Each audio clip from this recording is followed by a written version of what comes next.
ம். ஐயா என்ன கேட்டீங்க? குற்றத்த பத்தியா? ஏற்கனவே நம்ம குற்றத்த பத்தி பேசியிருக்கோமேய்யா. குற்றத்த பொறுத்த மட்டும் இந்தியாவுல எல்லாம் சொல்லியிருக்கோம். இப்ப நம்ம விசாரணை கைதியா இருக்கக்கூடியவங்களே வந்து இந்தியாவுல 70% மேல 67%லேருந்து 80% கைதிகள் சிறைச்சாலையில இருக்கக்கூடிய நம்ம மனிதர்கள் வந்து பெரும்பாலும் வந்து விசாரணை கைதிகள் தாங்க. இவங்க நெல்சன் மண்டேலாவோட அதிக காலங்கள் இருந்து இறந்தவங்கலாம் போயிட்டாங்க. இவங்களோட ஒரே தவறு வந்து அவங்க க இயற்கையோட சேர்ந்து அதாவது மரம் மற்ற உயிர்களோட சேர்ந்து அவங்க வாழ்ந்தது. காசை பயன்படுத்தாம அவங்க வாழ்ந்தது தான் ஒரே தவறு. அதனால இன்னைக்கு இன்னைக்கு விசாரணை கைதியில இருக்கிறவங்க 3 மாசத்துக்கு மேல இருந்தாங்கனாக்கா அவங்கள நம்ம விடுதலை பண்ணலாம். அவங்க எங்கேயும் போக மாட்டாங்க. அவங்க திறந்த வெளி ஜெயில்ல தான் இருக்காங்க. ஏன்னா நம்மளுக்கு எல்லாருமே ஆதார் கார்டு இருக்கு. அதனால நம்மள எங்க இருந்தனாலும் சேட்டலைட்ல நம்ம கண்ணு கருவிழி எங்க இயங்குதுன்றத வச்சு கூட நம்மள ஈஸியா எங்கடா இருக்கோம் அப்படின்றது கூட தெரியும். அவ்வளவு வசதிகள் இருக்கு. அதனால அவங்கள வெளியிட்டாலும் வெளிய அவங்க திறந்த வெளியில இருந்தாலும் வந்து ஒன்றும் பிரச்சனை கிடையாது.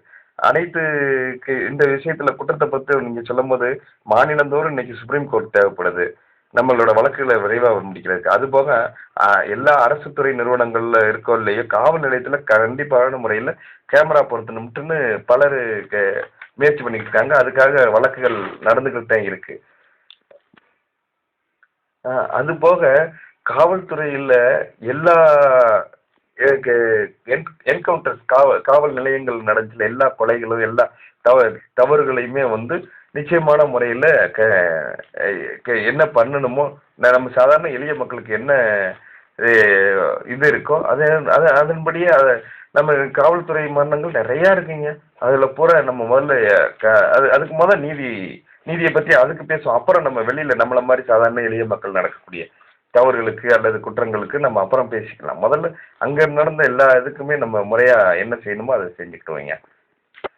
அதே மாதிரி நீங்கள் ஏற்கனவே கேட்டீங்க இந்த இந்த காவல்துறையை பற்றி பேசுகிறப்ப விபத்துக்களில் இறக்குறவங்களை காப்பாற்றுறது கூட ஆள் வராது. காரணமே இந்த மாதிரி காவல்துறை சார்ந்த நடைமுறை தான். அதாவது சட்டத்திட்டம் அந்த மாதிரி நடைமுறை தான். அப்போ அவங்களுக்கு நம்ம ஊக்கப்பரிசே தரணுங்க. அதாவது விபத்தில் இது பண்ணுறவங்கள காப்பாற்றுறவங்களுக்கு மற்ற அவங்களுக்கு தேவை இந்த மாதிரி எளிய மக்களுக்கு உள்ளது எந்த உயிரினுக்கும் போய் உதவுறவங்களுக்கு எந்த பிரச்சனையும் வராமல் அவங்களுக்கு தேவையான நன்மையை நம்ம எல்லாருமே சேர்ந்து தாங்க செய்யணும். அது போக நம்ம இந்த குற்றத்தை பற்றி பேசும்போது பார்த்தீங்கன்னாக்கா இதுவும் உணவும் ரொம்ப முக்கியம். உணவு சார்ந்ததாங்க இப்போ அதிக அளவு குற்றம் போகுது அல்லது குற்றம் சாட்டப்படுறாங்க அல்லது அந்த மாதிரி உணவுக்கு வழி இல்லாதவங்க மேலே தான் அவங்களாம் தான் குற்றவாளி ஆக்குறோம். அப்போ நம்ம ரேஷன் மூலமாக எல்லாருக்கும் இல்லை ரேஷன் மூலமாக நம்ம எல்லாருக்குமே வந்து கடனாக கூட கொடுப்போம். முன்னுக்கே வந்து கடன் வாங்கி சாப்பிட்டு அவங்க இன்னைக்கு தான் 100 நாள் வேலை திட்டம் இருக்குல்ல அதில் கூட கழிச்சிட்டு போகிறாங்களே.